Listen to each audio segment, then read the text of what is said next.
Salam pendengar renungan ceria dimanapun Anda berada. Salam sejahtera bagi kita semua. Untuk mendasari renungan pada pagi hari ini, kita akan membaca dari Injil Lukas 7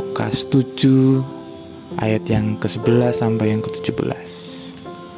Di sini saya akan membacakannya. Kemudian Yesus pergi ke suatu kota yang bernama Nain. Murid-muridnya pergi bersama dengan dia, dan juga orang banyak menyertainya berbondong-bondong.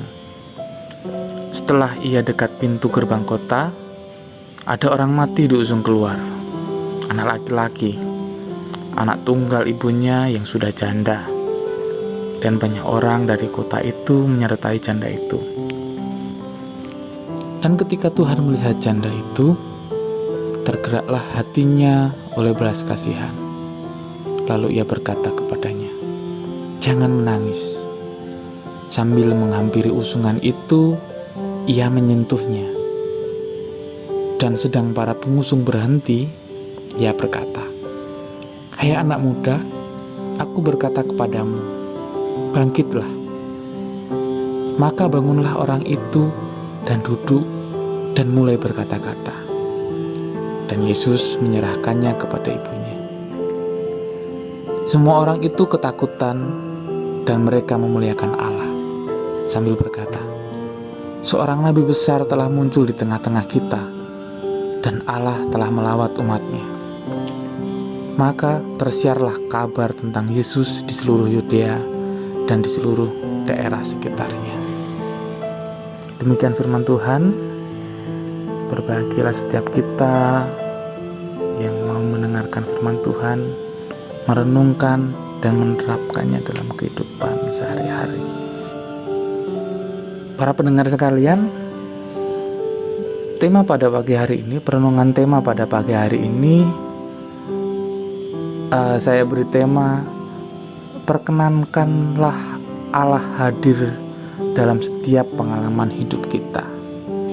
Sesuai konteksnya, seorang janda termasuk dalam golongan yang lemah, baik secara ekonomi, sosial, maupun keagamaan.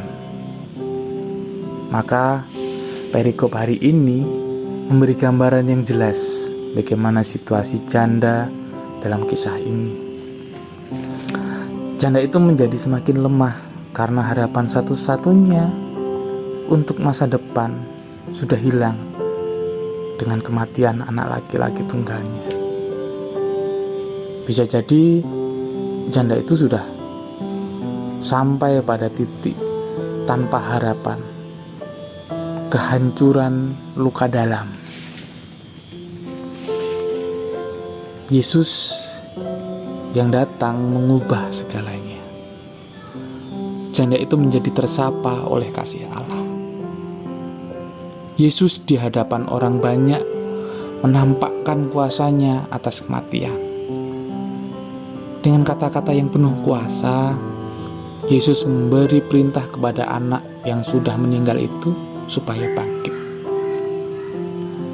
Dan demikianlah yang terjadi. Semua orang yang hadir melihatnya. Yesus melakukan itu di pintu gerbang kota, tempat keluar masuknya seseorang dari dan menuju ke kota. Pemuda yang meninggal hendak dibawa keluar dari kota, hendak dipisahkan dari ibunya. Namun Yesus datang dan menjadikan semuanya berbalik. Sang ibu janda tidak jadi dipisahkan dengan anak laki-laki tunggalnya. Keselamatan datang atas janda itu. Tidak hanya itu, keselamatan juga datang kepada semua orang yang menyaksikan peristiwa itu. Fokus dalam pembicaraan ini bukan pada peristiwa kebangkitan anak muda. Fokus dalam perikop ini adalah tentang Yesus yang menjumpai janda yang ditinggal mati anak laki-lakinya. Alasan Yesus membangkitkan anak muda itu bukan karena ia kasihan pada anak itu, tapi Yesus melihat janda itu dan tergeraklah ia akan belas kasihan pada janda itu. Janda itu tidak banyak mengenal Yesus. Bukan ia yang meminta kepada Yesus supaya anaknya dihidupkan. Juga tidak terjadi dialog antara janda itu dengan Yesus. Tetapi Yesuslah yang mempunyai peran aktif untuk datang dan menjumpai janda itu. Kasih Yesus kepada mereka yang lemah membuahkan kebangkitan dan harapan baru bagi mereka yang mau terbuka menerima tawaran darinya. Bagi kita, Yesus tidak pernah tinggal diam membiarkan kita dalam situasi tanpa harapan. Seperti ia datang kepada janda itu, Yesus juga senantiasa datang kepada kita dan menyapa kita. Situasi tanpa harapan dan kesedihan yang mendalam seringkali menutup mata kita akan hadirnya Yesus dalam peristiwa-peristiwa ini. Namun bukan berarti bahwa Yesus tidak datang dan menghampiri kita. Ia datang dan selalu memberi harapan baru akan kehidupan.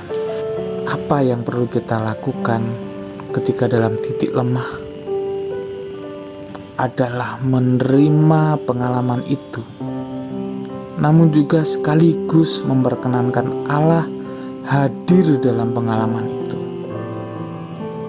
Biarkanlah dalam ketidakmengertian kita, Allah berkarya dalam diri kita. Kita tidak pernah tahu persisnya bagaimana jalan pikiran dan rencana Allah. Menerima pengalaman yang tidak enak menjadi jalan yang paling baik untuk tetap bertahan, untuk tetap hidup, dan membangun harapan masa depan dengan lebih baik. Seperti doa yang selalu dan berulang-ulang kita panjatkan, bukalah hati dan pikiran kami. Hendaknya kita selalu berusaha membuka hati dan pikiran kita, sehingga Yesus mau masuk, mau ikut serta dalam setiap pengalaman-pengalaman hidup kita yang berharga. Semoga kita selalu memperkenankan Allah, memperkenankan Yesus hadir dalam setiap pengalaman hidup kita. Tuhan memberkati kita. Amin.